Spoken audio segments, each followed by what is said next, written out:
Debemos entrar en la comunidad para conocer sus necesidades, trabajar con ellos y sus ideas. Les preguntamos cuál es su opinión, qué piensa, así que trabajamos de acuerdo a sus expectativas.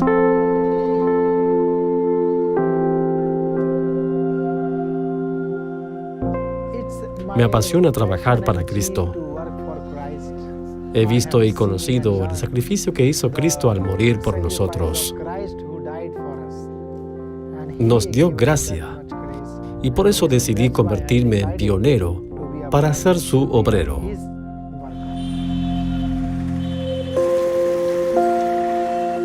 En este lugar no se ha terminado la obra. El mensaje adventista no llegaba, así que decidí venir a esta área. En esta época no había nadie que pudiera enseñar acerca del mensaje de los 3 ángeles. Cuando vi la necesidad de esta ciudad, decidí comenzar a trabajar. Solo hay que mezclarse con ellos, hacerse su amigo, invitarlos a cenar. Así hemos hecho un círculo de amigos. Cuando la gente ve trabajadores comunitarios, nos aprecian, quieren unirse a nosotros, quieren estrechar nuestras manos. Hemos decidido trabajar por estas personas y ahora tenemos reuniones con ellos.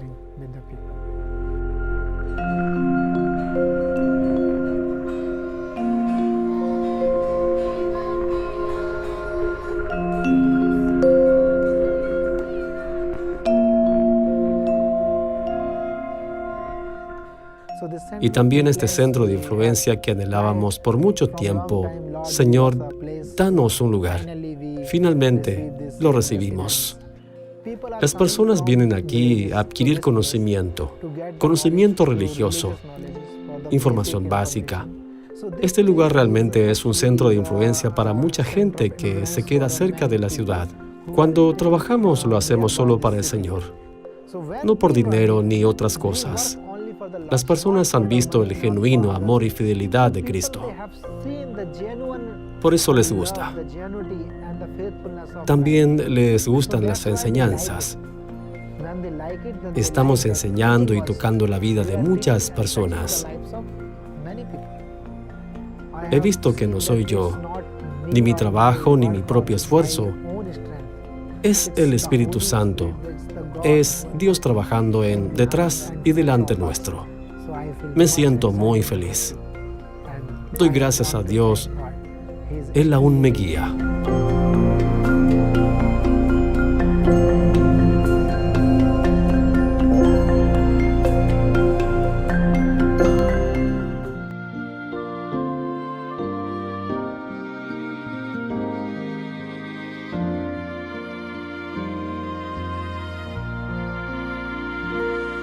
Muchas veces me pregunto por qué Él me ama a mí.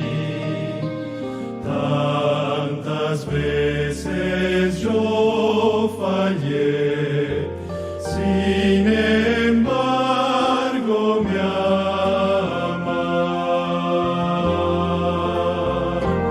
Cuando estoy desanimado y cuando todo va mal,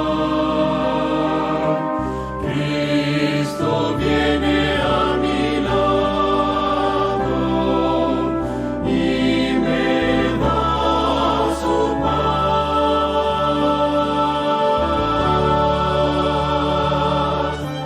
Cristo está a mi lado, nunca me dejará. Nadie puede amarme como mi Jesús. Cada día miro alrededor y puedo contemplar pruebas de un amor sin par que nunca fallará.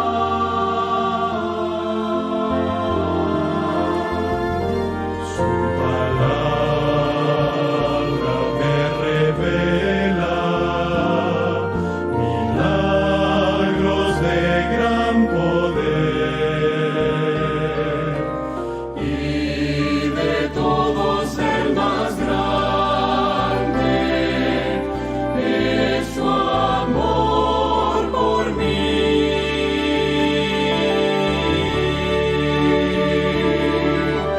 Cristo está a mi lado, nunca me dejará.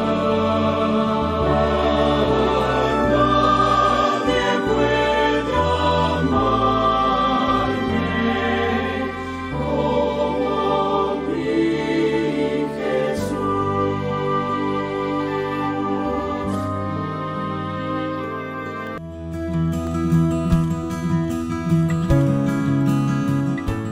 Hola amigos, durante esta época del año, especialmente aquí en los Estados Unidos, nuestros pensamientos a menudo se vuelven hacia casa cuando las familias esperan ansiosamente reunirse para celebrar lo que conocemos como el Día de Acción de Gracias, un momento especial para agradecer a Dios por las bendiciones del año, pasar tiempo con seres queridos y ayudar a los menos afortunados. Sin embargo, como todos sabemos, este año es muy diferente. Debido al coronavirus, la vida se ha visto interrumpida de muchas maneras. Se desalienta a familias y amigos a reunirse. Muchas congregaciones de iglesias ya no se reúnen en persona. Los desafíos económicos están afectando a personas en todas partes y trágicamente más de 1 millón de vidas en todo el mundo se han perdido a causa de esta enfermedad mortal. Cuando miramos hacia atrás en el año 2020, no parece que haya mucho por lo que estar agradecidos. Sin embargo, se nos insta en 1 de Tesalonicenses, capítulo 5, los versículos 16 al 18, «Estad siempre gozosos, orad sin cesar, dad gracias en todo, porque esta es la voluntad de Dios para con vosotros en Cristo Jesús». Maravilloso. Aquí mismo, en este breve pasaje de las Escrituras, se nos da una descripción clara de cuál es la voluntad de Dios para cada uno de nosotros. Esto es, en primer lugar, regocijarte siempre. Segundo lugar, ora sin cesar. Y número 3, dad gracias en todo. ¿Por qué Dios nos pedirá que nos regocijemos, que oremos y que demos gracias aún en circunstancias difíciles? En la Biblia se nos dan varios ejemplos de personas que hicieron precisamente eso. Quizá uno de los más poderosos se encuentra en el libro de los Hechos. Pablo y Silas estaban en la ciudad de Filipos predicando el Evangelio cuando una niña endemoniada comenzó a seguirlos, gritando y causando disturbios por todos lados. Leemos sobre eso en Hechos, capítulo 16, comenzando con los versículos 18 y 19. Y esto lo hacía por muchos días. Mas desagradando a Pablo, éste se volvió y dijo al Espíritu: «Te mando en el nombre de Jesucristo que salgas de ella». Y salió en aquella misma hora. Pero viendo sus amos que había salido la esperanza de su ganancia, prendieron a Pablo y a Silas y los trajeron al foro ante las autoridades. Trajeron a falsos testigos para que declararan contra los 2 misioneros, quienes luego fueron golpeados sin piedad y arrojados a la parte más profunda y oscura de la prisión, con los pies descalzos, encerrados en una celda cruel. Mientras yacían en el frío suelo de piedra, magullados y sangrado, ¿estaban Pablo y Silas quejándose de sus terribles circunstancias y del trato completamente injusto que los puso allí? No. En el versículo 25 leemos lo siguiente: «Pero a medianoche, orando, Pablo y Silas cantaban himnos a Dios, y los presos los oían». ¡Qué asombroso! Una vez más, estaban orando y cantando himnos a Dios, aún en esa situación tan desafortunada. Y observen la última parte tan importante de este versículo: los prisioneros los oían. Quizás esto nos dé una pista de por lo menos una razón por la que Dios nos invita a regocijarnos, orar y dar gracias en todas las circunstancias, porque otros están escuchando y viendo cómo manejamos las situaciones. Esto brinda una maravillosa oportunidad para que el Señor trabaje a través de nosotros como sus testigos. En el caso de Pablo y Silas, Dios actuó de manera notable. En el versículo 26 leemos: «Entonces sobrevino de repente un gran terremoto, de tal manera que los cimientos de la cárcel se sacudían, y al instante se abrieron todas las puertas, y las cadenas de todos se soltaron». Aun cuando ninguno de los prisioneros escapó, gracias a los testimonios de Pablo y Silas, muchas personas se salvaron. Al comentar sobre este relato bíblico, Elena de White escribió: «Los apóstoles sufrieron extrema tortura por causa de la penosa posición en que fueron dejados, pero no murmuraron.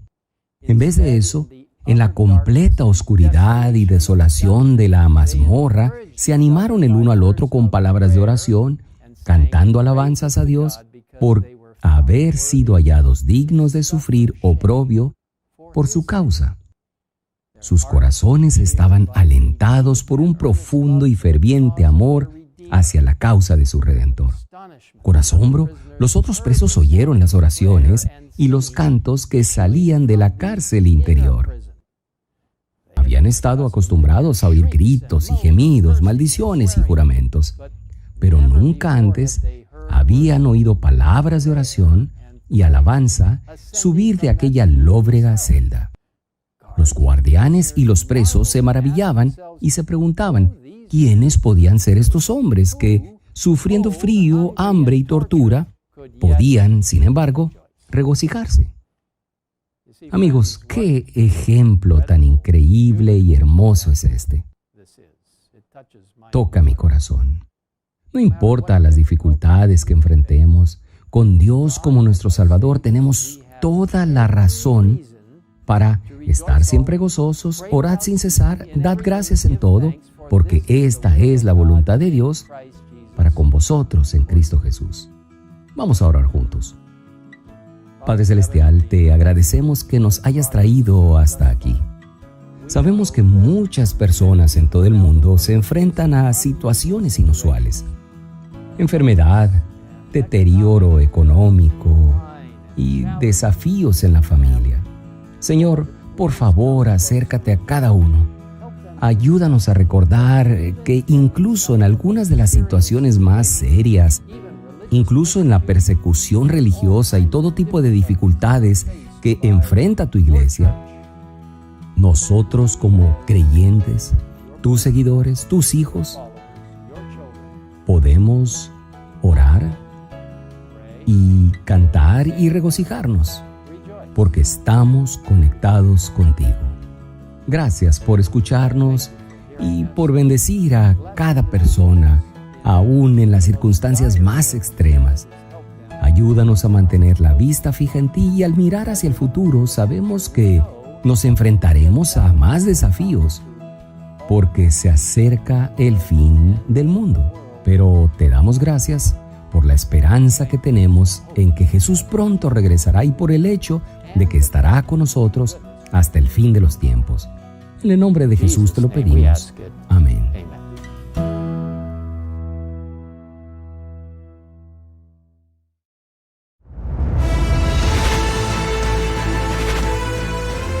Probad y ved.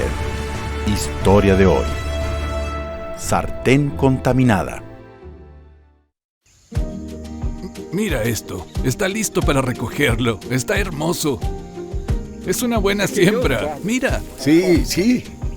Antonio y Luis son muy amigos y compañeros en un campo de maíz, frijoles y arroz en un área rural de Sucupira del Norte, en Marañao. Como había un río en las proximidades, ellos siempre intentaban traer algunos peces para complementar las comidas de todos los días en el rancho. Ahí estoy viendo uno. ¡Oh! ¡Lo tengo! Mira este. Lo prepararemos ahora mismo en el almuerzo. ¡Excelente, amigo! ¡Ahí hay otro! Ya era hora de atrapar otro. Aquí lo tengo, mira. ¡Bien! No te escapes.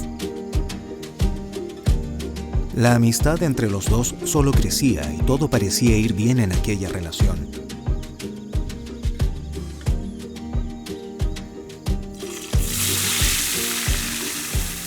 A la hora de almuerzo, mientras Luis preparaba su pescado, un detalle inusitado marcó una diferencia en la vida de los dos amigos. Oye, Antonio, ¿por qué botaste el aceite? El aceite ya estaba caliente para freír tu pescado y tú lo tiraste. Es porque tú ya freíste tu pescado aquí y el aceite ya está usado. Yo voy a freír mi pescado en un aceite nuevo, porque el pescado no tiene cuero, el pescado tiene escamas. Entendí. Luis no contaba con aquella actitud de Antonio. Se quedó mirando sin saber qué decir. O tal vez no tuvo el valor para expresar su pensamiento.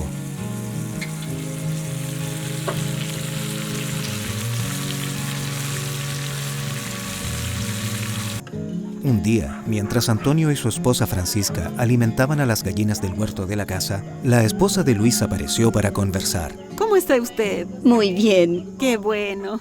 Hermano Antonio, yo le agradezco mucho lo que usted está haciendo por mi marido, ¿sabe? Porque en realidad él ha estado pensando y él llegó a la conclusión de que usted realmente sigue la Biblia. Y yo le quiero decir una cosa que tal vez usted no sepa.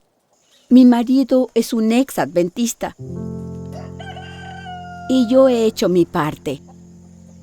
Cuando yo viajo en moto con él, yo lo abrazo, coloco la mano en su pecho, pero en realidad yo estoy orando, intercediendo por él. Por eso yo le hago este pedido. Siga testificándole.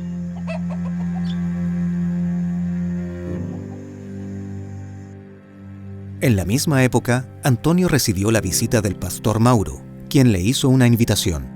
Hermano Antonio, yo vine aquí a traerle a usted un gran desafío para que usted asuma las 8 noches de evangelismo aquí en nuestra comunidad. Hermano Antonio, yo creo que grandes bendiciones de Dios van a caer en este evangelismo. Dios lo está llamando a usted, hermano. ¿Está bien? Voy a pensarlo. Antonio aceptó el desafío y realizó el evangelismo en su iglesia. Todas las noches, la palabra de Dios era abierta y la presencia de visitas indicaba un genuino interés por las verdades bíblicas. Para su sorpresa, entre los invitados estaba Luis, su amigo del campo, quien asistió a todas las reuniones.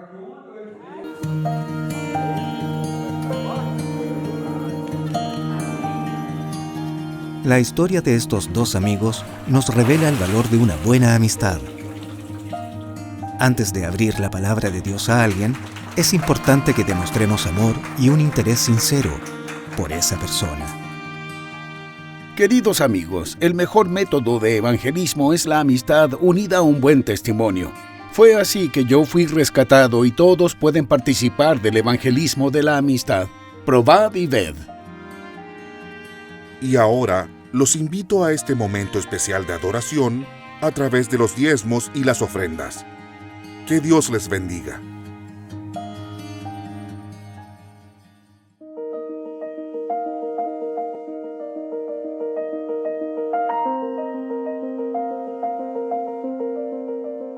Saludos a toda la gran familia hispana de la Conferencia de la Florida. En este momento queremos desearle un feliz Día de Acción de Gracias. Este año ha sido un año lleno de retos y desafíos. Han cambiado muchísimas cosas. Para algunos ha sido un año muy complicado. Pero ¿saben qué? Si miramos hacia atrás, tenemos que darnos cuenta de que Dios ha sido fiel. Él ha estado con nosotros a cada paso del camino y Él no nos ha dejado, aún lo que hemos tenido que pasar por momentos dolorosos. En esta hora quiero invitarte a recordar las bondades de Dios, a recordar las grandes cosas que Dios ha estado haciendo y a recordarte que Dios todavía no ha terminado y quiere hacer cosas mayores con cada uno de ustedes. Espero que este día esté lleno de alegría junto a tu familia, sea presencial o sea a la distancia, de forma digital, pero que nuestras familias puedan permanecer unidas y podamos celebrar las lindas cosas que Dios ha estado haciendo con nosotros. Feliz Día de Acción de Gracias.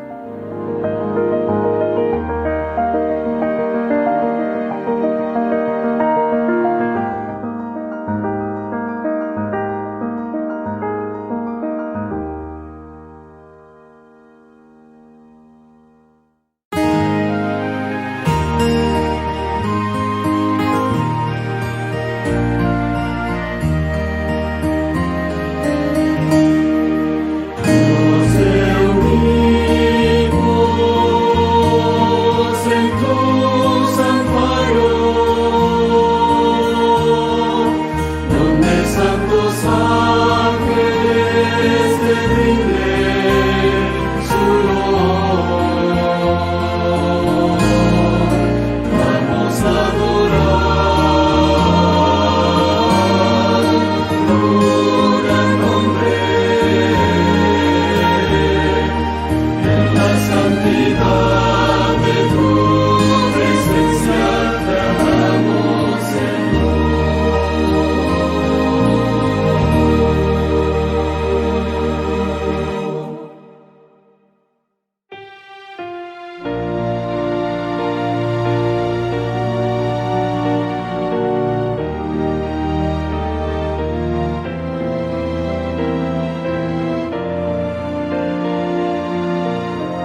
los cielos y la tierra. No dará tu pie al resbaladero, y se dormirá el que te guarda. He aquí no se adormecerá ni dormirá el que guarda a Israel. He aquí no se adormecerá ni dormirá el que guarda a Israel.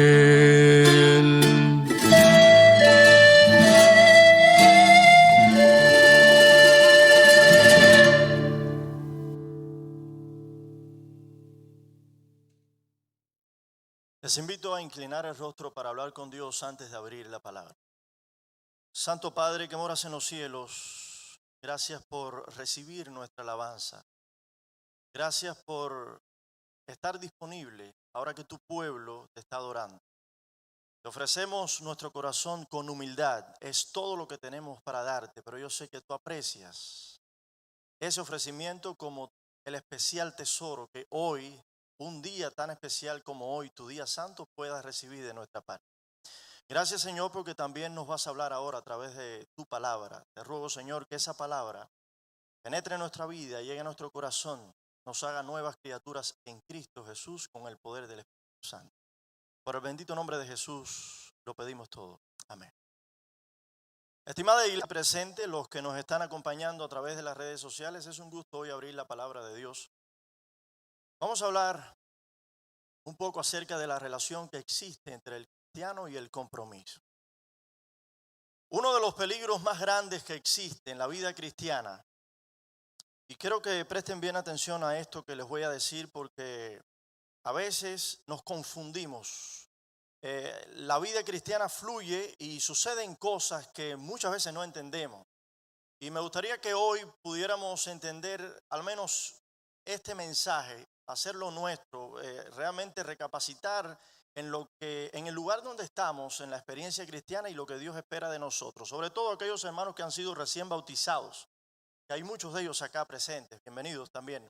Me gustaría que hoy pudiéramos meditar un poco en esto.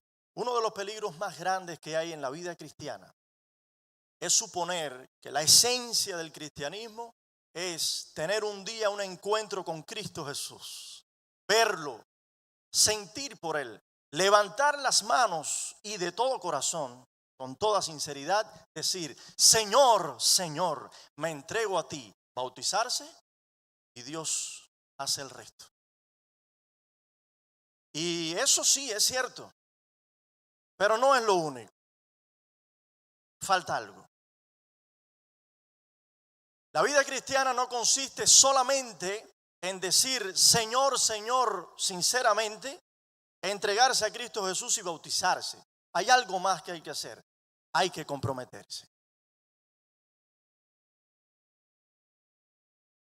Dice Jesús en la Santa Palabra: no todo el que me dice Señor, Señor, entrará al reino de los cielos.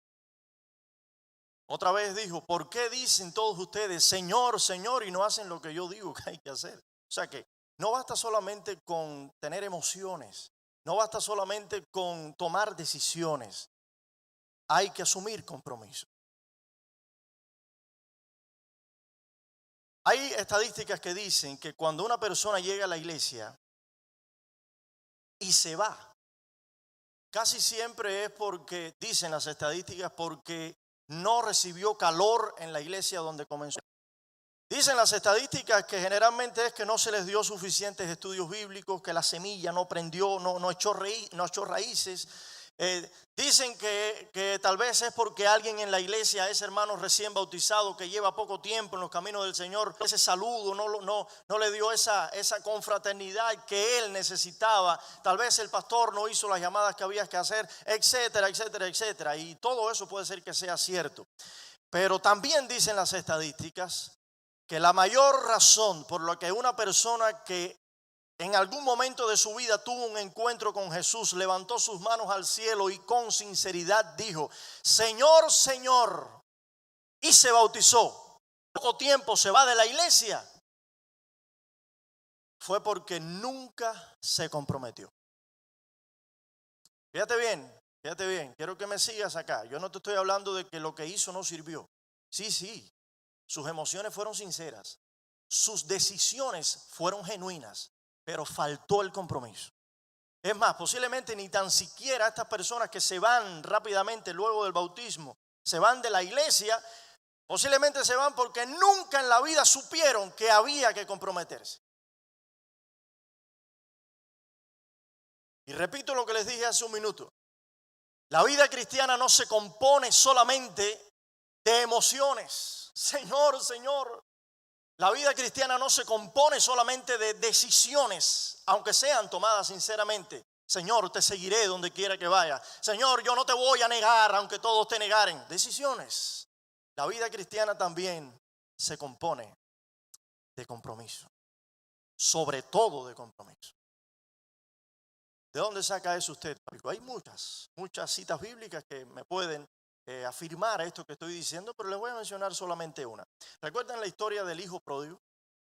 El hijo pródigo era cristiano, era un religioso, era fiel en algún momento, pertenecía a la iglesia, era hijo del padre y un día abandonó, se fue lejos y se fue por un camino bastante inmoral, bastante denigrante, sobre todo para el padre, la casa del padre y los principios del padre.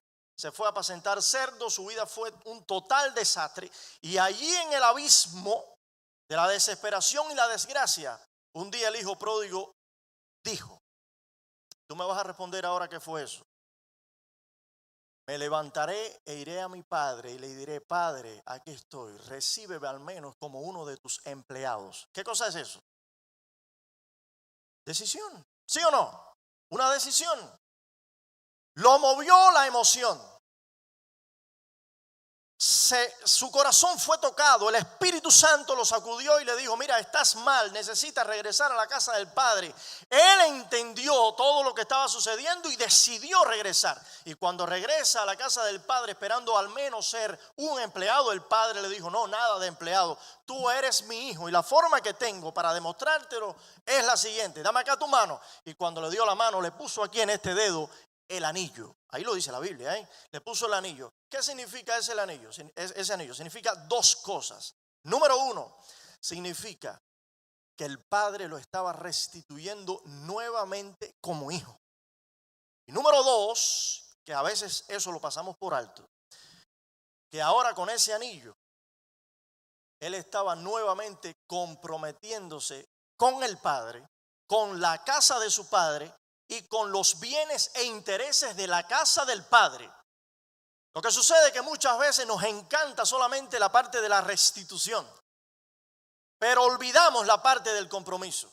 El anillo representaba esas dos cosas, restitución como hijo, pero también compromiso con el Padre, con su casa, con los bienes e intereses de la casa del Padre, que finalmente ahora también eran los bienes e intereses de ese hijo que estaba regresando.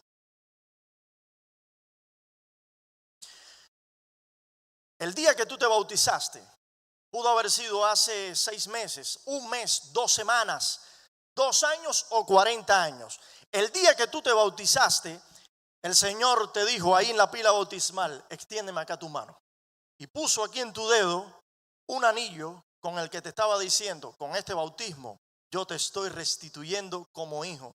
Tú no eres un empleado. Yo no te voy a denigrar por todo lo que ha pasado en tu vida, por todos tus pecados y tus errores. Tú eres mi hijo. Pero con ese bautismo, Dios también te dijo a ti ese día, ahora tienes un compromiso conmigo. Un compromiso con mi casa. Un compromiso con mis principios y mis ordenanzas. Repito, querido. La experiencia cristiana no se trata solamente de tener un lindo y sincero encuentro con Dios un día y decir, Señor, Señor, me entrego a ti y ya una vez salvo, siempre salvo. No, hay compromisos que tenemos que asumir. Y ahora te voy a decir algo más. Muchos hoy en día están preocupados por la pandemia. ¿Qué va a suceder con la iglesia post pandemia? ¿Qué va a suceder luego de que se puedan reabrir las iglesias? ¿Tendremos iglesia? ¿Tendremos ministerios en la iglesia. Tendremos personas dispuestas a asumir el recomienzo de la iglesia. Tendremos finanzas para enfrentar los gastos que a pesar de la pandemia nunca han desaparecido. ¿Qué va a suceder con la iglesia? ¿Sobreviviremos la pandemia? Bueno, yo te voy a decir algo y te lo voy a decir de forma simple. La iglesia no va a sobrevivir con planes. La iglesia no va a sobrevivir con medidas que tomemos para la sanidad, para mantener la seguridad sanitaria de todos. La iglesia no va a sobrevivir por proyectos que hagamos para que todo nos salga bien. La iglesia no va a sobrevivir porque tú y yo nos emocionemos. Ay, qué extraño la iglesia, yo vivo por la iglesia, yo necesito regresar a la iglesia. No es por emociones que va a sobrevivir la iglesia. La iglesia no va a sobrevivir porque tú decidas ser fiel. No va a sobrevivir porque tú digas, cuando se reabra la iglesia, después de todo lo que he aprendido, yo no voy a faltar un sábado más a la iglesia. No es por decisión que la iglesia va a sobrevivir. La iglesia va a sobrevivir por tu compromiso.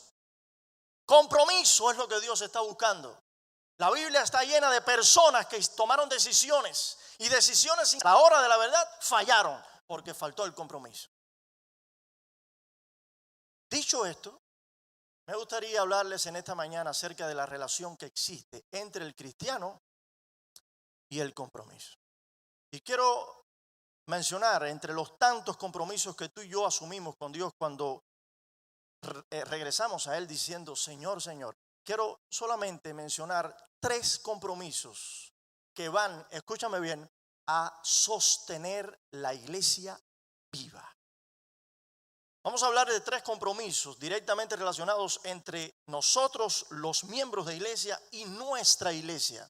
Y son 3 compromisos que van a ayudar a mantener nuestra iglesia viva. ¿Cuáles son esos compromisos de los que vamos a hablar hoy? Que parecen sencillos y básicos, pero es necesario, es menester hablar de ellos. Número 1. Primer compromiso que quiero compartir contigo es el compromiso de asistir fielmente a los cultos, reuniones de la iglesia. El día que alguien te dijo que asistir a la iglesia es una opción, te estaba mintiendo. Asistir a la iglesia no es el resultado de una emoción que tú puedas tener. Hay personas que ven su asistencia a la iglesia de según la emoción que tengan ese sábado en la mañana. Cuando se levantan, a ver cómo estoy, me siento bien, no me duele nada, bueno, vamos a ir a la iglesia. Según como tú te sientas, ¿qué deseos tengo de ir a la iglesia? Pues se salvó la iglesia, vas a ir. Pero si te levantaste un día sin deseo de ir a la iglesia, bueno, ese día no vas. Que cante otro, que predique otro. Yo no tengo deseo, no me siento con ánimo hoy, no me siento, estoy en mis días, bueno, qué sé yo, tantas cosas. Bueno, resulta que ir a la iglesia, la iglesia no tiene nada con tus emociones. Tampoco tiene nada que ver con que tú decidas asistir a la iglesia. La asistencia a la iglesia es sí o sí un compromiso que tú haces con Dios desde la hora en punto en que tú un día llegaste a la pila bautismal y dijiste, Señor, Señor, y Él te puso el anillo. Te restituyó, pero así mismo te dijo, tienes el compromiso de ir a la iglesia. ¿De dónde tú sacas eso, pastor? Bueno, ahí está, míralo en la Biblia. A ver, vamos a ver, este no es.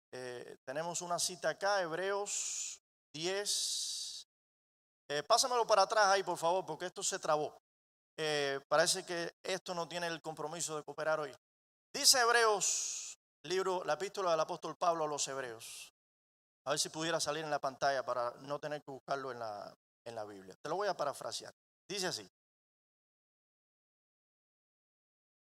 No dejen de congregarse como muchos tienen por costumbre, sino ahora aún más que el día está cerca. ¿Okay? No dejando de congregarnos como muchos tienen por costumbre, sino ahora aún más que el día, ahí está en la pantalla. A ver, lo podemos proyectar para que los hermanos que están en las redes sociales lo puedan ver. Muy bien. No dejando de congregarnos como algunos tienen por costumbre, sino exhortándonos. Y tanto más cuando veis que aquel día se acerca. Mira, a mí me llama la atención una cosa aquí. Es increíble cómo el apóstol Pablo que para muchos, incluido para mí, es el autor de la epístola a los Hebreos, le escribe a un grupo de hermanos recién bautizados, porque si tú me dices en el siglo XXI, pero en el primer siglo de la era cristiana, en el primer siglo, cuando la iglesia estaba apenas comenzando, ¿cómo pudo haber personas que estaban recién bautizados y ya tenían la costumbre de no ir a la iglesia? Yo no sé si a ti te llama la atención eso, porque que tú me digas ahora en el siglo XXI que hay personas o después que tienen 40 años de bautizados que han agarrado la costumbre, pero en ese primer amor no es que faltó un culto, no es que faltó 2, 3 cultos al mes, no, tenían la costumbre de no ir a la iglesia. En la actualidad, en nuestro tiempo, hay personas que también no es que faltan un culto o 2, es que de pronto tienen la costumbre de no ir a la iglesia. Y ahora que estamos en época de pandemia y donde tal vez algunos le han agarrado el santo cariño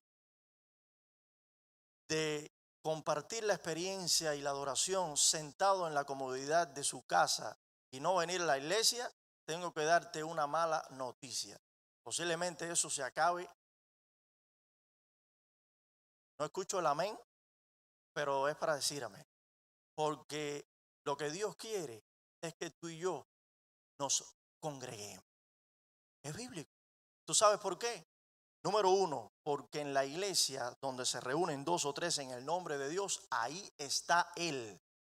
En la iglesia adoramos a Dios. Y número 2, porque como dice ese versículo, en la iglesia nos exhortamos los unos a los otros. Y que levante la mano el primero que me pueda decir aquí o en las redes que no necesita una manito en el hombro un día. ¿Quién es aquel que no necesita el cariño, el saludo, ver a tu hermano en la fe, aunque te caiga mal? ¿Quién es aquel que no necesita una palabra de exhortación después de toda una semana recibiendo palos del jefe en el trabajo? ¿Quién es el que no necesita un consejo un día de un pastor, de un amigo en la fe? ¿Quién no se satisface con la adoración, la coinonía, el compañerismo que tú y yo recibimos en la iglesia? ¿Tú quieres que te diga una cosa? Una de las razones por las que hoy aquí hay algunos hermanos en la iglesia, tal vez no la iglesia llena, pero 2 o 3 sí. ¿Sabe por qué es? Porque he recibido muchísimas llamadas de personas que me dicen: pastor, no aguanto más. Me aburro, necesito el calor espiritual. No aguanto más estar en la soledad de mi casa. Necesito escuchar la palabra de Dios, pero ver al menos un hermano y de lejos decirle: te quiero, te extraño, te amo.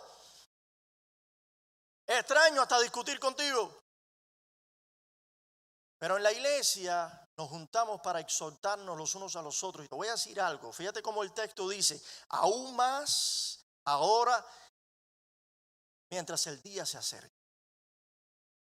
A medida que se está acercando el tiempo del fin, a medida que se esté acercando el día del Señor, van a suceder cosas mucho más complicadas y dramáticas que esta pandemia que estamos viviendo ahora.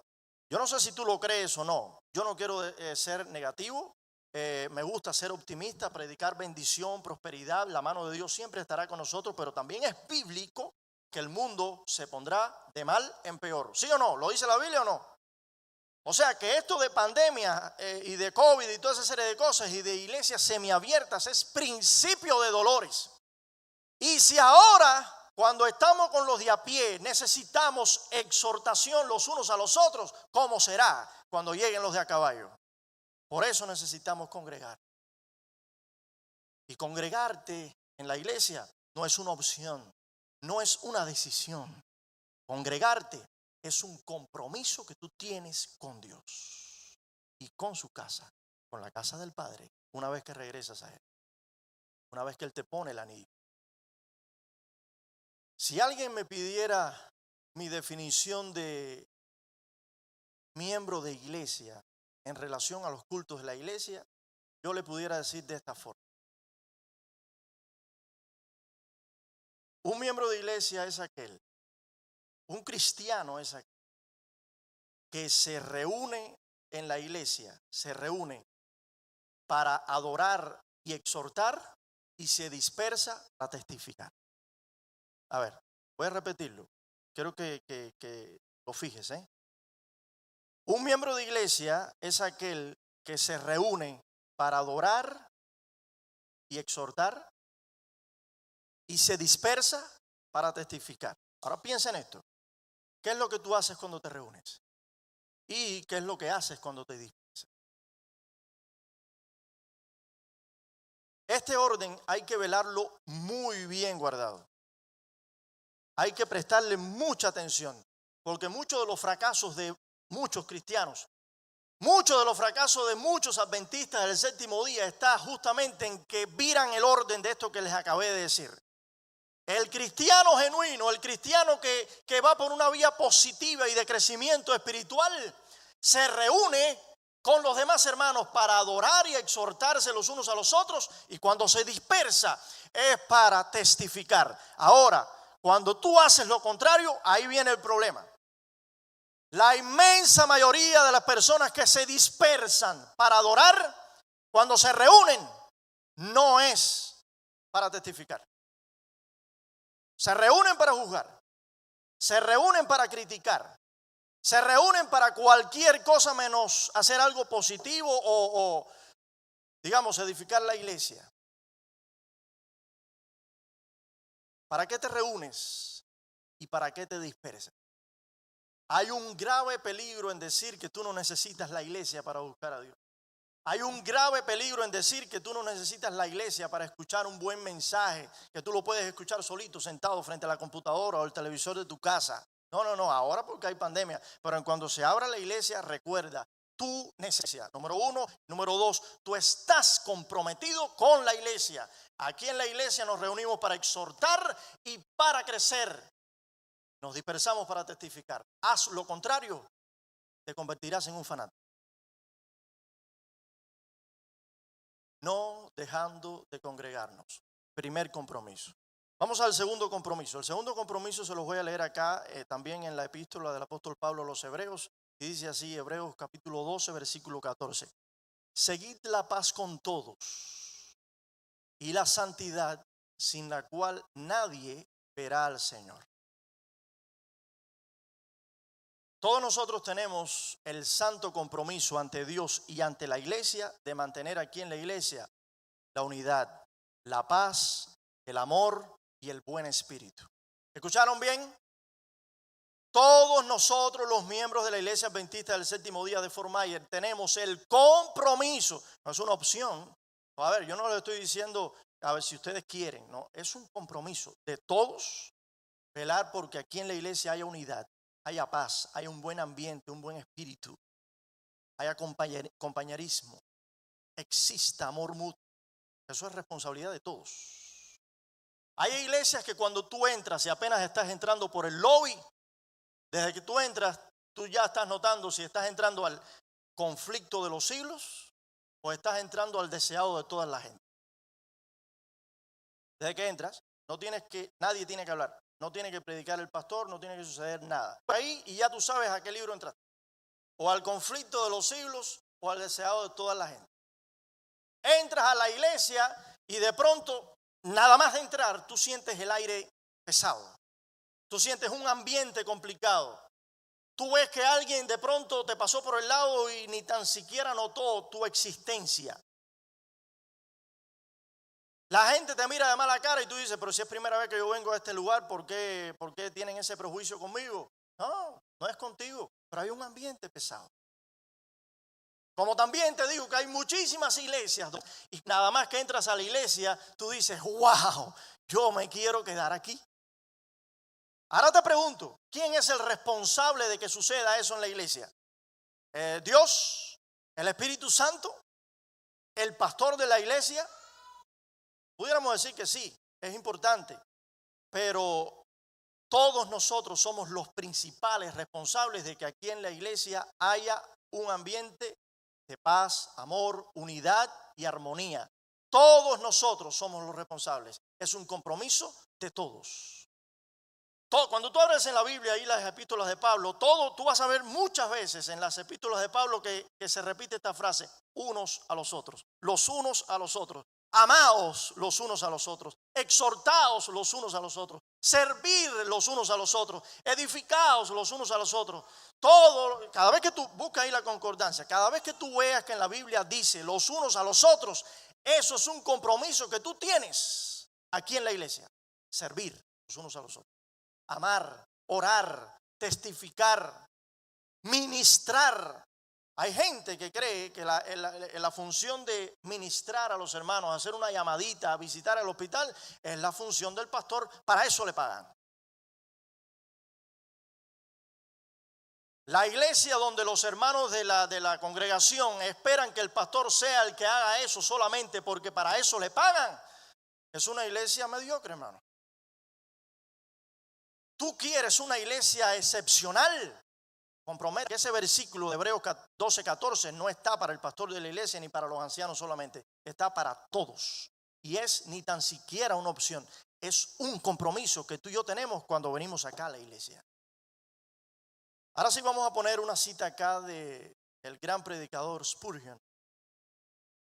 Fíjate bien cómo dice este pensamiento que dijo en uno de sus sermones. Aprende a no creer en aquellos que no tienen fe en sus hermanos. ¿Cómo dije?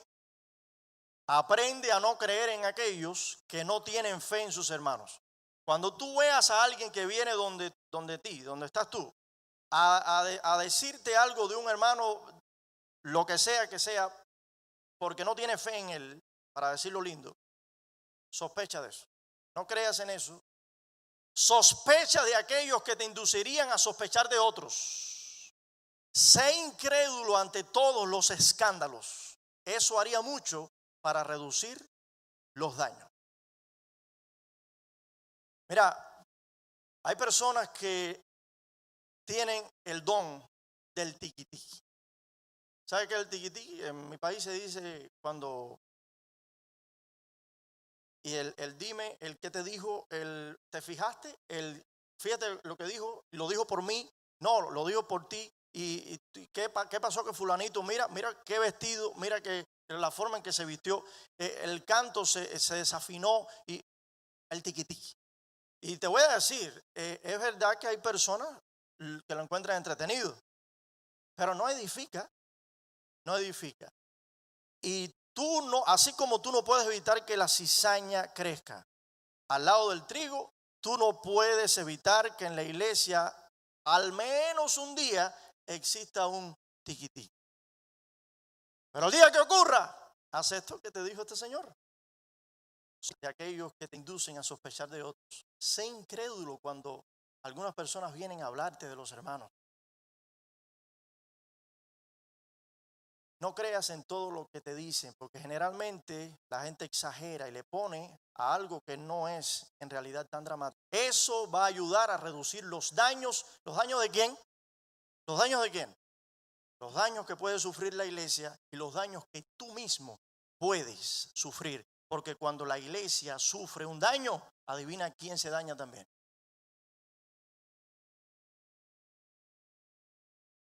Es mucho más fácil criticar que hacer algo. Es mucho más fácil juzgar a alguien que orar por él. Es mucho más fácil juzgar a una persona que ir donde está y decirle cómo te puedo ayudar. Mucho más fácil. Es mucho más fácil empujar a una persona que se acabe de caer, porque incluso hasta la gravedad lo ayuda, que ir y decirle, mira, déjame levantarte para que puedas seguir adelante. Es mucho más fácil dejar que la iglesia sea arrastrada por la corriente del mundo que tú esforzarte y marcar la diferencia con tu compromiso. Dios necesita de ti. Dios necesita que tú no solamente sientas por la iglesia, sino que te comprometas por ella. Tenemos el santo compromiso de unir, de armonizar, de traer paz con la ayuda de Dios y el Espíritu Santo a esta linda iglesia donde un día te comprometiste con el Padre. ¿Estamos de acuerdo, sí o no? Y vamos al tercer y último compromiso que vamos a hablar hoy para mantener la iglesia viva. El tercer compromiso es el santo compromiso de sostener la iglesia. Permíteme contarte la historia de una iglesia que estaba a punto de fracasar. Esta era una iglesia que tenía mucho empuje, mucho éxito. Se bautizaban las personas por miles, ¿saben? Por miles. Las campañas evangelísticas eran las mejores que se han hecho en la historia del cristianismo. Pero tenía un problema. Y no era precisamente una pandemia, no era el COVID-19 ni nada de eso, era algo peor que eso. Resulta que los estaban persiguiendo, los estaban de matar a todos. De hecho, ya habían matado a algunos de los pastores, habían matado a Santiago, habían encarcelado a Pedro y de una forma milagrosa se escapó justo antes de que lo mataran. No solamente los pastores, los diáconos mataron a Esteban también, perseguían a tanta gente. La gente tenía miedo congregarse, pero tenían mucha fe, querían avanzar, querían progresar, pero la persecución era tan grande que tenían que reunirse a escondidas y encima de todo no tenían recursos para echar adelante la obra. Yo no sé si tú de pronto has pensado que el tema de la pandemia ha sacudido la iglesia como nunca antes. A ver, ha sacudido la iglesia, sí, pero no como nunca antes. La iglesia ha tenido vidas muy grandes a lo largo de la historia. Y esta historia que les estoy contando, que de paso está en la Biblia, fue bien dramática. Estaban en una situación bien complicada. Y en la mente de todos los hermanos, que de paso casi todos tenían muy poco tiempo en los caminos de Dios, muy poca madurez espiritual. Tiempo en la iglesia, tal vez sí tenían mucha madurez espiritual. Pero la gran pregunta de todos era, ¿cómo vamos a sobrevivir? ¿Sabes cómo sobrevivieron? ¿Tú quieres saber cómo ellos salieron adelante en medio de esa crisis tan grande que tenían? Aquí te lo voy a mostrar. Libro de los Hechos, capítulo 2, versículos 43 al 47. Dice así: y sobrevino temor a toda persona, y muchas maravillas y señales eran hechas por los apóstoles. A ver, si yo te dijera en esta mañana que aquella iglesia, cuando estaba pasando por esa situación, nunca tuvo temor, te estaría mintiendo. Sí tuvieron miedo, sí tuvieron dudas, sí se preocuparon. Porque si a nosotros este virus, no es poca cosa, pero este virus nos está preocupando, ¿cómo habrá sido todo lo que ellos estaban pasando? Sí se preocuparon. Y no solamente se preocuparon, sino que tuvieron temor. Pero adivina qué. Acto seguido la Biblia dice que tenían temor, pero muchas maravillas y señales eran hechas por los apóstoles. Te pregunto, ¿tienes algún tipo de duda por estos días con el hecho de la pandemia y la iglesia? Posiblemente sí. ¿Tienes temor? Posiblemente sí. Pero ¿qué está sucediendo entonces contigo? El Señor está haciendo señales en todo este contexto. ¿El Señor está haciendo señales por medio de ti? ¿O simplemente tú sigues aferrado a tu temor? ¿El Señor está haciendo señales por medio de ti en medio del temor de todos? ¿O simplemente tú sigues temblando de miedo? Mira, hermano, este texto es uno de los más grandes desafíos que yo he visto en la Biblia, sobre todo para estos tiempos de pandemia. Cuando la iglesia tiene crisis y viene el temor, Dios busca cristianos para hacer señales. Cuando en la iglesia hay temor, Dios siempre, con temor o no, tengas tú el temor o no, cuando en la iglesia hay temor, Dios busca cristianos que a pesar del miedo quieran triunfar, dar la diferencia. Este fue el caso de la iglesia primitiva. Y sigue diciendo versículo 44, todos los que habían creído estaban juntos y tenían en común todas las cosas. Y vendían sus propiedades y sus bienes y los repartían a todos según la necesidad de cada uno. Y perseverando unánimes cada día en el templo y partiendo el pan en las casas, comían juntos con alegría. O sea, no tenían mucho que comer, no tenían estampillas de comida, no tenían un cheque de estímulo por la crisis, más bien todo lo contrario. Pero lo poquito que tenían iban casa por casa y lo partían con todos los que tenían necesidades. Y eso lo hacían con alegría y sencillez de corazón. ¿Alguien dice amén? Muy bien. Alabando a Dios y teniendo favor con todo el pueblo. Y el Señor añadía cada día a la iglesia los que habían de ser salvos. Tenía muchas iglesias cerradas, estaban sufriendo una enorme persecución, pero aún así el Señor añadía a la iglesia los que iban a ser salvos. Mira, todo lo que nuestra iglesia necesita para salir adelante en medio de esta crisis están en esos 5 versículos que acabamos de leer. Tomar todas las medidas sanitarias, muy bien. Poner hand sanitizer en la puerta, también está bien. Ponerse los tapabocas, también. Y todo lo que usted crea que sea necesario para que no nos contagiemos y la iglesia no sufra ningún tipo de daño físico, ni mucho menos emocional, todo es bienvenido. Pero recuerda esto, todo lo que necesita esta iglesia para triunfar, no sobrevivir, no estoy hablando de sobrevivir, triunfar luego de esta pandemia, están en esos 5 versículos. ¿Cómo ministrar una iglesia cuando muchos están alejados por miedo a contagiarse? Está ahí en esos versículos. ¿Cómo sostener una iglesia desde el punto de vista espiritual? Están ahí en esos 5 versículos. ¿Cómo pagar los biles cuando hay personas que hace rato no dan una ofrenda y la iglesia no se sabe cómo va a sobrevivir? Eso está ahí en esos 5 versículos. El mortgage de la iglesia, todo está ahí en esos 5 versículos. La organización, porque somos una iglesia mundial, como los apóstoles que no están en Jerusalén, sino allá en lo último de la tierra, todo está ahí. Dios es maravilloso, hermano. Dios jamás en la vida nos ha puesto a nosotros en una situación de la que Él ya no hizo un precedente en la Biblia para que nosotros sepamos cómo reaccionar y cómo triunfar. La forma en que nuestra iglesia puede salir de la crisis está ahí, Hechos capítulo 2.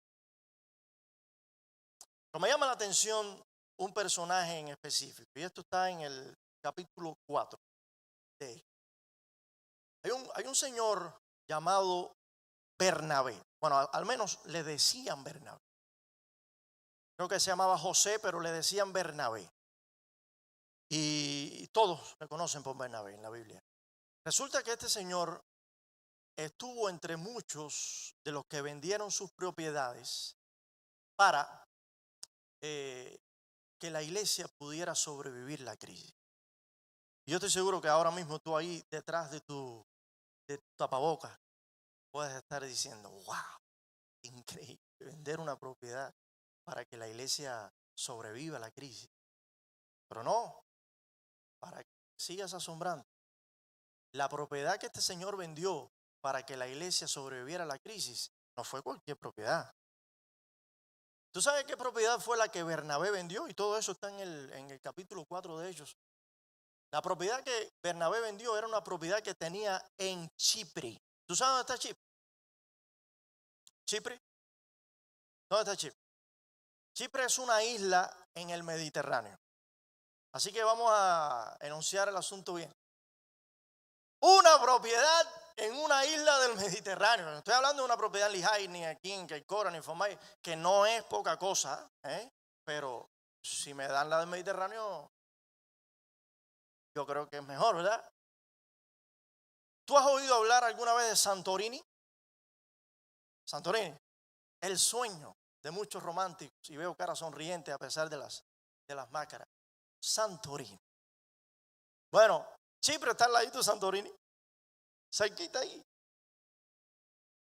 ¿Cuánto tú crees que puede valer una propiedad en Chipre?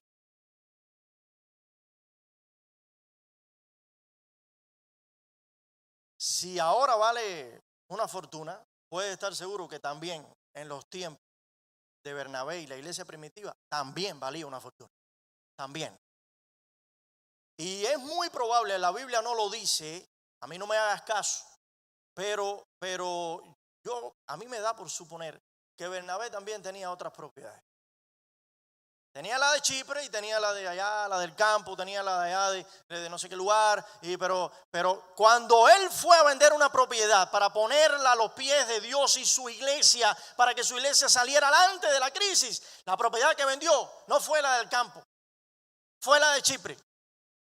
su propiedad más fancy, su propiedad más lujosa, esa que era su sueño, a donde él iba cada verano a pasar ahí los meses de vacaciones. Sí, pero esa la vendió. Y hasta el último centavo lo puso en los pies de los discípulos.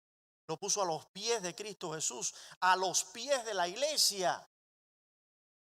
No porque tuvo una emoción, pero yo te voy a decir una cosa. Seguido por tu emoción, no vendas ni un chocolate para que la iglesia prospere. La emoción no te va a traer jamás en la vida prosperidad. Nada de lo que tú hagas movido por tus emociones tiene mucha bendición. Él lo hizo movido por el compromiso que tenía con su Dios y con su iglesia, que estaba pasando por un tiempo de crisis, una iglesia que estaban persiguiendo, una iglesia donde la situación y el futuro se pintaba bastante gris o negro. Una situación donde todos nosotros, o casi todos, no quiero ser absoluto, si estuviéramos pasando por algo igual, donde la economía estuviera inestable y estuvieran persiguiendo a todos los adventistas, posiblemente muchos de nosotros, lo último que haríamos sería vender la propiedad, sino más bien aguantarnos un poquito, porque uno no sabe lo que va a pasar en el futuro. Tenemos que garantizar la estabilidad. Y yo soy el primero que me incluyo ahí. Todos nosotros buscamos estabilidad. Este señor, cuando más estable necesitaba estar, porque los estaban persiguiendo, lo que hizo fue vender su propiedad, corriendo todos los riesgos. Lo que nosotros no acabamos de entender es que cuando nos ponemos en las manos de Dios, hacemos negocios con Él y nos comprometemos con Él, se desaparecen los riesgos. Dios siempre bendice a sus hijos comprometidos. Y Dios pelea en los riesgos de sus hijos comprometidos. Pero hay que comprometerse. Hay que dar el paso. Muchos de nosotros estamos muy dispuestos a ser dadivosos y sostener la iglesia siempre que se pueda. ¿Me va bien en el trabajo? Ok, aquí está mi cheque. El Señor me ha bendecido esta semana enormemente. Vamos a poner 10 pesitos.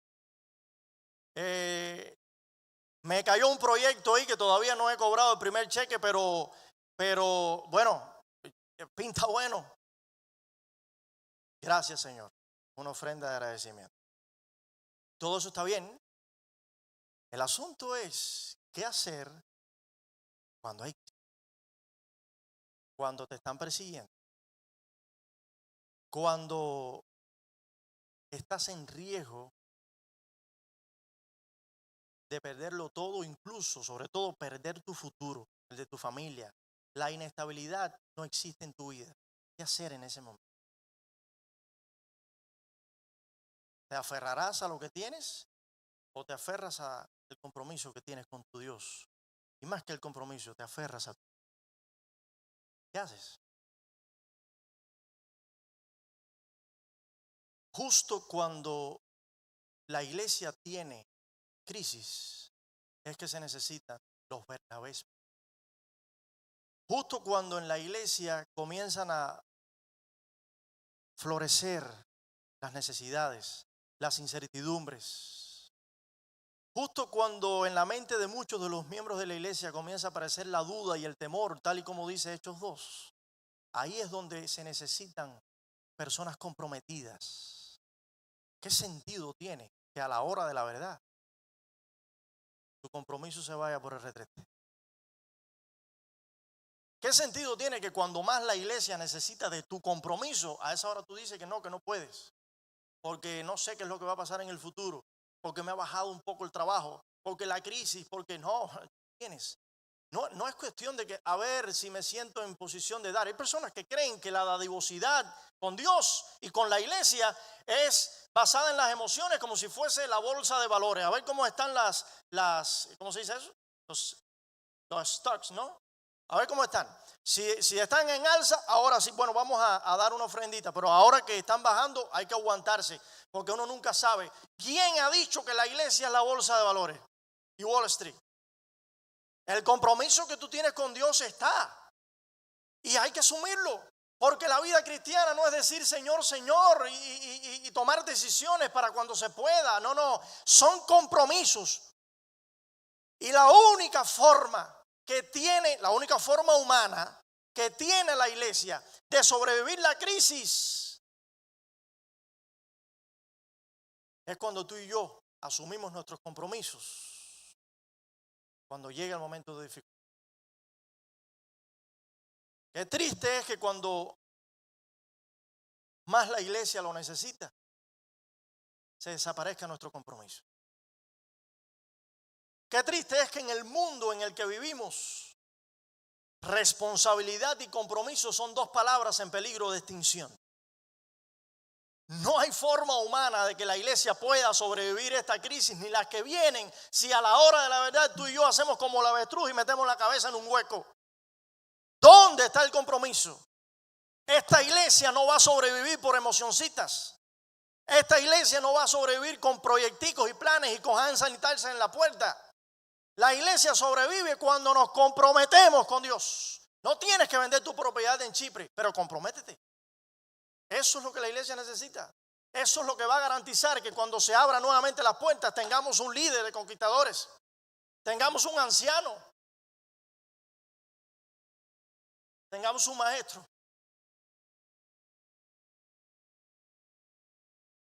Para los departamentos de los niños, compromiso. Si tú vas a esperar sentirte bien y decir, ahora puedo, ya estoy listo, ¿sabes qué va a pasar? La iglesia va a seguir mediocre toda la vida.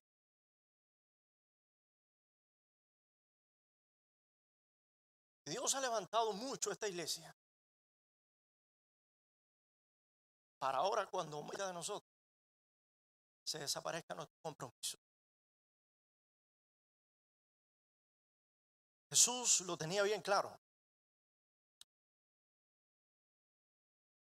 Donde está,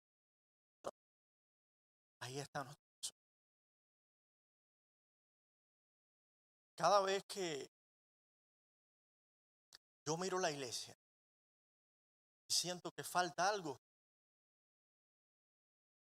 después de yo hacerme todas las preguntas que necesito hacerme, yo me pregunto, ¿dónde está el compromiso de mi iglesia? Ahora más que nunca necesitamos que nuestra iglesia no sobreviva, sino que triunfe en el nombre del Señor. Porque donde esté nuestro corazón, ahí estará nuestro tesoro. ¿Tú sabes qué es lo que más influye hoy en el corazón de los hombres? No es la mujer, la vida.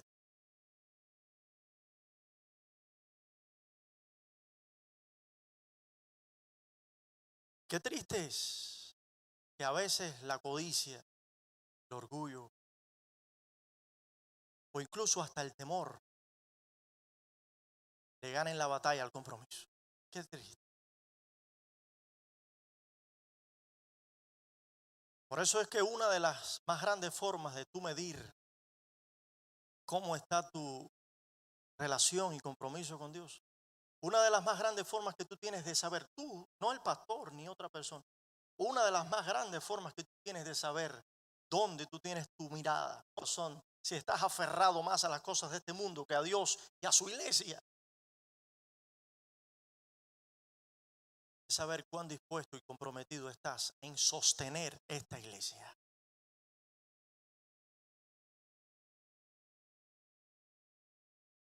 Parece mentira que pueda haber en algún reporte de finanzas de tu iglesia un numerito en rojo. Parece mentira.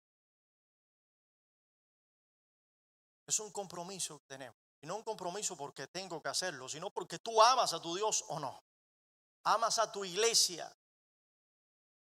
Más allá de tus emociones, los compromisos se asumen. Porque lo que ates en esta tierra será atado en el reino de los cielos. Créeme, yo quiero atar un corazón unido a Dios.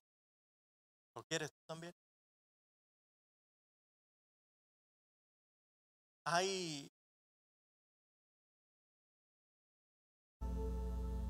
una persona que un día me pidió, pastor, ¿cómo tú describirías una iglesia que está agonizando y a punto de morir? Yo le dije, bueno, a ver, ayúdame tú, dame una idea. ¿Cómo la describirías tú? Y me dice, yo la describiría como una iglesia abandonada. Una iglesia donde están saliendo las telarañas. Hace rato que las paredes están sucias y descoloridas. Los jardines medio abandonados, muriendo poco a poco. Ya casi va a los cultos los sábados, los miércoles tuvieron que suspender. Esa es una iglesia que se está muriendo. Yo le dije, está bien, puede ser, pero déjame darte mi descripción de una iglesia que está agonizando y quiero compartirlo contigo aquí ahora en esta mañana. Una iglesia que está agonizando y a punto de morir es una iglesia que sí puede estar llena. Una iglesia agonizando es una iglesia linda, pintada, con luces, con cámaras. Una iglesia donde nada más que entras, ves allá al final del pasillo central de la iglesia un púlpito moderno y una pantalla llena de tecnologías y cosas. Una iglesia donde las personas sí asisten, pero la mayoría llega tarde cuando asisten a la iglesia. Cuando asisten a la iglesia están de un humor bastante desagradable, y no porque alguien en la iglesia les haya hecho nada, sino porque traen los problemas que tienen por ahí, lo traen a su iglesia, a su lugar de adoración. Una vez que se acaba el culto y salen por la puerta, se preguntan, ¿valió la pena haber venido hoy aquí? ¿Pasó algo aquí que yo necesitaba? Nunca le vas a poder dar una responsabilidad en la iglesia porque jamás se comprometen. Una iglesia que está agonizando es aquella donde los miembros, sus miembros que deberían venir y comprometerse, no, cada sábado van a una iglesia distinta, vecina en el área, precisamente no por curiosidad a ver cómo están los cultos, no, sino precisamente para no comprometerse en ninguna de ellas. Esa es una iglesia que está agonizando. Una iglesia agonizando es aquella donde los miembros cuando vienen buscan rápidamente el último o los últimos asientos de la iglesia, no para salir rápido en caso de un incendio, no, sino para que si de pronto el culto se torna aburrido, como casi siempre, salir y que nadie note que se fueron. Una iglesia que está agonizando es aquella donde esas personas que vienen han traído a una persona con ellos a la iglesia para que conozca de Jesús. Esa es una iglesia que está agonizando. Una iglesia que está agonizando es aquella donde sus miembros diezman y ofrendan, sí, pero no como debieran. Y subrayo eso, porque aquí hay muchas personas, en la iglesia siempre hay muchas personas que diezman y ofrendan y ya con eso sienten que están cumpliendo, pero ellos mismos saben que no es lo que debieran, sobre todo en la ofrenda. Esa es una iglesia que está agonizando. Una iglesia que está agonizando es una iglesia donde jamás las personas que asisten se preocupan por ganar un alma, por predicarle a un vecino. Es una iglesia donde cuando el grupo de alabanza comienza a cantar y se desgasta todo cantando y ensayaron en la noche anterior hasta las 2 de la mañana y cuando llega el momento de cantar, bostezar. Y si cantamos bajito, sin ánimo, sin deseo. Es una iglesia donde la gente viene buscando a ver qué encuentra, pero no tiene absolutamente nada que dar. Esa es una iglesia que está muriendo, aunque esté pintada, aunque hayan luces, aunque hayan cámaras, aunque exista todo lo que tú crees que debe tener una buena iglesia moderna. La iglesia no muere por lo que tú ves, sino por lo que tú sientes. Y yo no quiero terminar en esta mañana con una nota negativa. Entonces, pastor, ¿por qué me está hablando de una iglesia que muere? Simplemente porque quiero que te hagas esta pregunta. ¿Te identificaste con una de estas personas que yo mencioné aquí? Si no, puedo seguir, porque no es que ya se acabaron, hay muchas otras cosas más. ¿Te identificaste con alguna de estos tipos de miembros de iglesias que mencioné? Más aún, ¿tú sientes que con tu actitud estás edificando la iglesia, ayudándola a crecer y triunfar, o eres indiferente en cuanto a eso? Y tal vez esta sea la pregunta más interesante de todas. ¿Te has puesto a pensar, tú estás completamente convencido de que tu falta de compromiso le hace más daño a la iglesia que la pandemia? ¿Estás convencido de que tu falta de compromiso le hace más daño a esta iglesia que la pandemia? ¿Tú estás completamente seguro que tu falta de compromiso le hace más daño a la iglesia que la bestia, la imagen de la bestia y la persecución juntas? Deja de estar pensando en las bestias y la persecución y préstale un poquito más de atención al compromiso que hay aquí con tu Dios. Porque cuando la iglesia ya pasó por persecuciones y bestias en el primer siglo de la iglesia cristiana, triunfó porque se comprometieron con Jesús. Así vamos a triunfar nosotros, venga lo que venga, sea la situación que sea. Te lo digo con total seguridad en el nombre del Señor. Una iglesia comprometida jamás será vencida. Comprométete con Jesús. No basta con decir Señor, Señor. No basta con tomar decisiones. Pedro lo hizo. Muchas otras gentes lo hicieron y al final fallaron, porque no basta con eso. Necesitas ser un cristiano comprometido. Yo quiero invitar a mi tía Alice. Ella va a tener acá ahora una alabanza. Y la alabanza resume en cada frase, en cada acción, todo esto que hemos dicho en esta mañana. Si tú sientes que realmente hoy vale la pena revisar, hacer una auditoría y revisar en tu vida cómo está tu corazón, hasta qué punto estás en relación con Dios, con el Padre, con la casa del Padre y con los intereses de la casa del Padre. Revísala bien la atención que le has puesto al anillo. Si ese anillo solamente te dice a ti que eres un hijo restituido para Dios y su reino, o también te dice que hay compromisos que tú necesitas asumir. Deja que el Espíritu Santo hoy te hable. Y si sientes que Dios te está llamando, no endurezcas tu corazón. Mírales.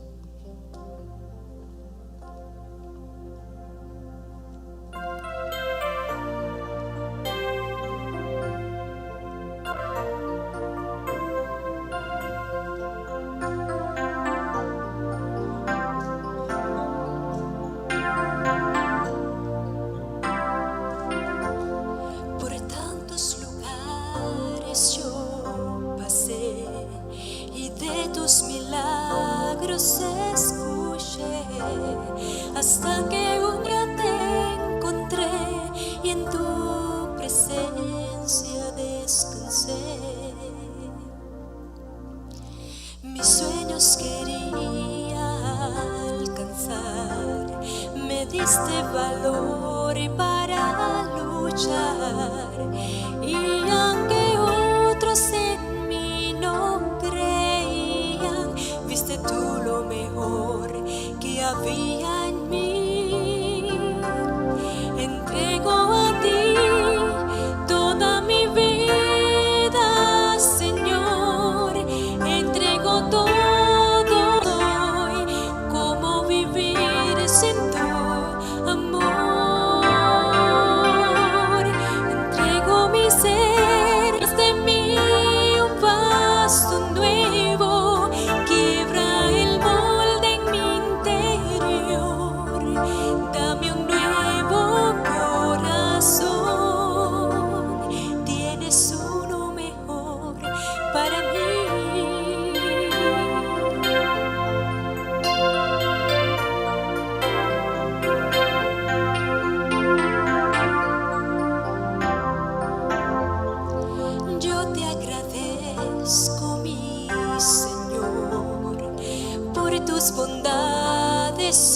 favor al entregarte en la cruz y morir en mi lugar a un mundo carente de amor, donde hay tristeza y dolor. Tu voz yo quiero ser, Señor, llevando paz al corazón. Entrego a ti toda mi vida, Señor. Entrego todo lo que soy, cómo vivir es tu amor. Renueva mi ser y haz de mí un vaso nuevo. Quiebra el molde en mi interior. Dame un nuevo corazón. Tienes uno mejor para mí.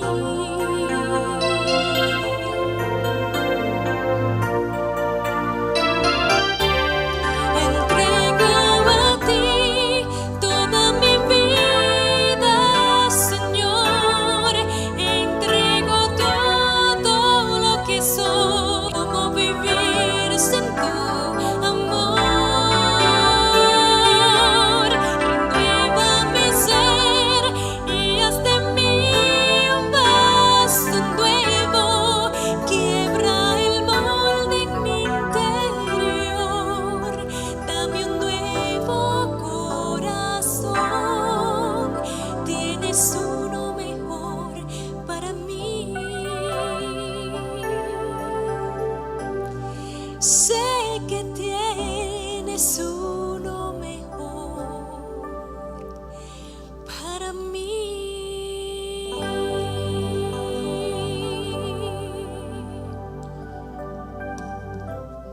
Oremos. Santo Padre que estás en los cielos, en este momento con humildad, pudiéramos decir hasta también con vergüenza, venimos a ti por las tantas veces que con sinceridad, sí, con sinceridad dijimos Señor, Señor, y hasta hoy decimos Señor, Señor, pero no llegamos al punto del compromiso contigo. ¿Qué hubiera sucedido? Y no es una pregunta que te hacemos, Señor, es una pregunta que nos hacemos nosotros mismos. ¿Qué hubiera sucedido si tú no te hubieras comprometido con nuestra salvación? Si todo hubiera quedado en emociones. Señor, gracias por todo lo que haces con nosotros.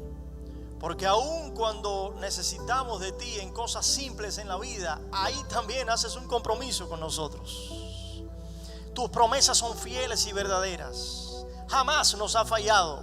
Y cuando parece que nos está fallando, en realidad lo que nos estás es probando el corazón hasta ver hasta qué punto somos capaces de hacer un compromiso por ti. Padre, si no hemos asumido los retos, si se está extinguiendo en nuestra vida los sentimientos de responsabilidad y compromiso, por favor, como decía el canto, quiebra el molde. No sirve. ¿Para qué seguir viviendo ese estilo de cristianismo si no sirve? Quiebra el molde. Danos un nuevo corazón, porque en fin de cuentas tú tienes uno mejor para todos nosotros.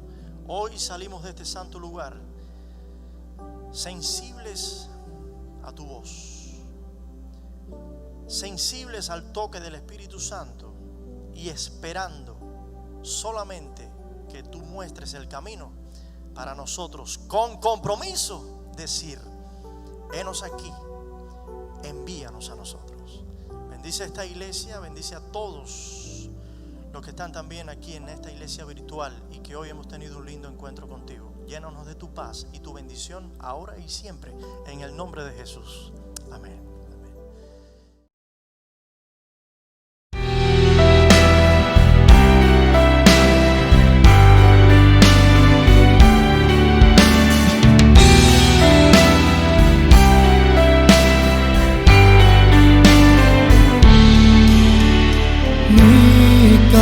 casa y yo serviremos al Señor.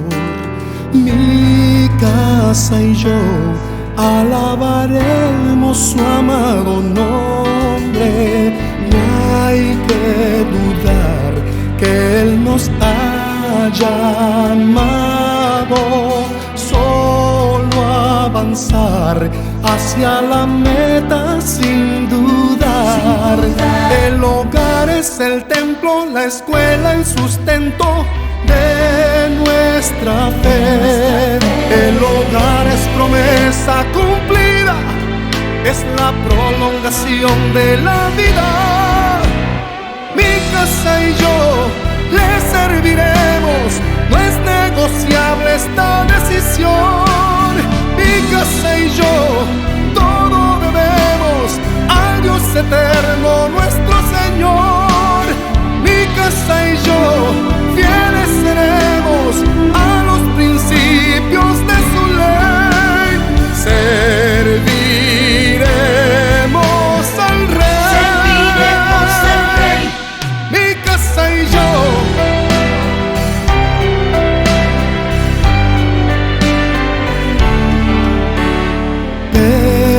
Permanecer fieles a la promesa de unión, no corromper con los deseos de destrucción. Solo en el nombre de Jesús firme estaré. Nada ni nadie me hará flaquear ni desfallecer. Que se rompan cadenas de carne y condena y venga a nosotros su amor. Habitemos en su santo abrigo, es Jesús nuestro guía y amigo. Mi casa y yo le serviremos, no es negociable esta